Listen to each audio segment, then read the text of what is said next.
Eyerly was an inventor based out of Salem, Oregon. He had a huge passion for flight and wanted to make flying accessible to the common man. He worked towards this goal by founding the Eyerly Aircraft Company in the late 1920s and producing a small and fuel-efficient plane suitable for training flights. By the early 1930s, the Great Depression was in full swing, and Eyerly needed a more cost-effective way to train new pilots. This caused him to invent the Orionator, one of the first flight simulators. This machine used an airplane body and engine mounted on a forked frame. When the engine was started, the propeller would pass air over the machine's small wings, allowing for pilots in training to control the movement of the machine. This machine was mechanically a success, but it failed to generate many sales, with only 5 being delivered to the Cuban government. Around 1932, it was suggested to Eyerly that he should sell some of the machines as amusement rides rather than as flight simulators. The machine was rebranded to the Acroplane, and well over 50 were sold to various amusement parks and carnivals in the following years. While Eyerly's heart remained with aviation, his business would continue to innovate in the amusement ride industry. This resulted in the development of his first purpose-built ride, the Lupoplane, as well as his second, and the subject of this video, the Octopus.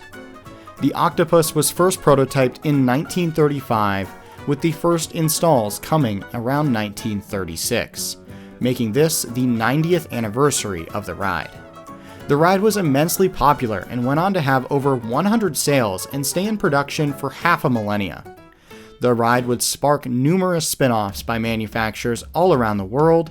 In fact, new variations of the ride are still being produced today, nearly 100 years after being first introduced. The original Octopus features a base with 4 iron mud stills extending from it. At the center of the base sits an electric motor used for the ride's motion. Above this sits a ring with each of the ride's 8 sweep arms attached. The sweep arms on the original ride are straight iron or steel pipes with a rider vehicle attached to a rotating bearing on the end. Each rider vehicle is bucket-like and features a collapsible design to allow for loading and unloading. There are some variations on this, and we'll talk about those later. When folded down, the bucket acts like a staircase for easier entry, and when folded up, it acts like a lap bar. These cars themselves are quite special, featuring a groove underneath that interacts with a groove on the sweep, creating a locking point when the car is folded down for loading and unloading, and allowing the car to free spin when in regular operation. The first version of these cars were all steel, and later versions used mostly fiberglass with a steel frame. Above the ring of the sweep sits the ride's special feature, the eccentric. This is an off-axis mounted point away from the main sweep rotation that rotates independently of the main sweeps. Attached to the eccentric are a number of poles outstretched to each sweep. The rotation of both the sweeps and the eccentric are fully controlled by the operator. During normal operation, the sweeps and eccentric are run in opposite directions, and this allows for a weightless jumping sensation when each car is lifted and dropped by the eccentric. The sweeps and eccentric could be operated in both directions, but per Eyerly they should only be used when both are going opposite of each other. The rides are primarily designed to spin clockwise. The Spider remained intensely popular during its entire production lifetime. Its simple yet dynamic movements made it perfect for any showman or small amusement park. The ride was limited by its low capacity of just 16 riders per cycle. This problem was made worse by the ride's loading procedure, since some cars would always be lifted by the eccentric. Only about 1 or 2 could be loaded at a time. This required the operator to spin the ride around after loading to load the next batch of riders. This is a time-consuming process, and it further ate into the ride's limited capacity. Eyerly would eventually have several solutions to this. They would continue to enjoy steady sales of the Spider through the 1930s, 40s, and 50s. During this time, they would find ways to increase the capacity. One of the first was the introduction of the double Octopus. This added a simple steel bar at the end of the sweep that could now hold 2 cars each, doubling the ride's capacity but keeping the experience essentially the same. The first versions of these rides were introduced sometime before 1948, but it's not exactly clear when they were introduced. In the late 1950s and early 60s, the amusement industry was experiencing somewhat of a revival, and Eyerly moved to update their rides' look and feel to be more modern. For the Octopus, this meant a complete redesign to a more modern-feeling ride, while still offering the original. This would lead to the introduction of the Monster at the 1962 World's Fair in Seattle. This ride was much larger than the Octopus, but only featured 6 sweep arms. These sweeps featured a sleeker curved design, allowing for clearance for the ride's new feature. At the end of the sweeps sat a new cross-like sweep arm that each held 4 rider vehicles. This cross was controlled and spun by its own electric motor mounted to the top end of the sweep arm. The rest of the ride functioned identically to the original Octopus, but the added axes of movement added a new element to the ride. This, combined with the ride's higher capacity, made it popular with many US parks, as well as some larger traveling shows. The sleek new curved sweeps would make for great mounting points for lights, which these rides became known for being covered in.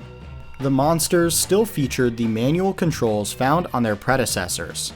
The only exception to this was the cross arms, which were controlled by a simple on-off switch, and cannot have their speed or direction set by the operator on the standard model. These rides were sold to many large amusement parks in the 1960s and 70s. Today, most of these rides have closed or are being closed due to a lack of parts from the now long-defunct Eyerly, as well as their antiquated control system. A few remaining examples include the Monster at Kings Island and Valley Fair. Cedar Point had retained an operating model from 1970 up until its closure at the end of 2025. Hopefully parts from this ride will help to sustain the Kings Island ride for many years to come. The Monster was not the last Eyerly innovation on this ride concept. In 1967, they introduced the Spider as a modern mashup of the double Octopus and the new Monster. This ride featured only 6 sweeps that were of the same design of the Monster, but these sweeps connected to only 2 rider vehicles mounted across from each other, somewhat like the double Octopus. With this, the ride's overall capacity is slightly lower than the other offerings, but the advantage this ride offered was its lower price and easier portability compared to the Monster, along with a more modern and refreshed design featuring covered mud stills and curved sweep arms much like the Monster. Eyerly continued to produce the Octopus during this time with a nearly identical design to what was offered in 1936. However, it does appear like they discontinued the double Octopus after the introduction of the Spider. These 3 or 4 models were not the only versions of the ride produced. Eyerly was known to produce custom rides on request. This has resulted in some rides that don't fit perfectly into these categories, such as a 6-sweep Octopus ride that once operated at Enchanted Village, now known as Wild Waves, as well as a few 5-sweep versions of the Monster. There are 3 main versions of the cars found on these rides. The first are the original all-metal cars. These still feature a folding design but are heavy and are quite hard to find today. The second is the fiberglass design seen on most Monsters and non-traveling rides. This design debuted in the 50s or 60s and is much lighter than the all-metal design. Both of these designs see riders use the front of the car as an entrance and the handles on the front of the car as a lap bar. The third major design is the compact design, also introduced sometime in the 50s or 60s. This design was created for improved portability. The cars feature a solid front and a folding side panel that becomes a staircase when opened. This means that these examples load from the side. They also feature a lap bar built into their design that folds up when the stairs do. This type of seat is mostly found on the remaining traveling examples of the ride. The Spider and Octopus remain popular for traveling showmen, long after they have been discontinued. Their design allows for single trailer transport and quick setup with a small team. While the Monster may be nearly completely defunct, the Spider and Octopus can still be found somewhat commonly, especially with traveling shows. One great example being the recently restored Spider that travels with big round wheel amusements. This showman has uploaded an entire video on setting up the ride if you are interested in learning more about their example. Video link below. Eyerly ceased operations in the early 1990s, but local company Organ Rides, based out of the same city as Eyerly, continued to produce parts for their rides. Later, these assets would be sold and then sold again, eventually becoming owned by the rather poorly regarded Batek Enterprises, who still produces some parts today, but only on request. The Spider, Monster, and Octopus were prone to a number of issues that ultimately resulted in a few incidents. Each of the ride models have had issues with metal fatigue. These issues were first reported in Eyerly service bulletins dating back to the mid-1980s. Metal cracking and completely breaking was noted in several areas, including on the sweep arms, on the eccentric lifting arms, and on the eccentric itself. In each of these cases, Eyerly recommended increased inspections or a revised design to prevent the problem from developing.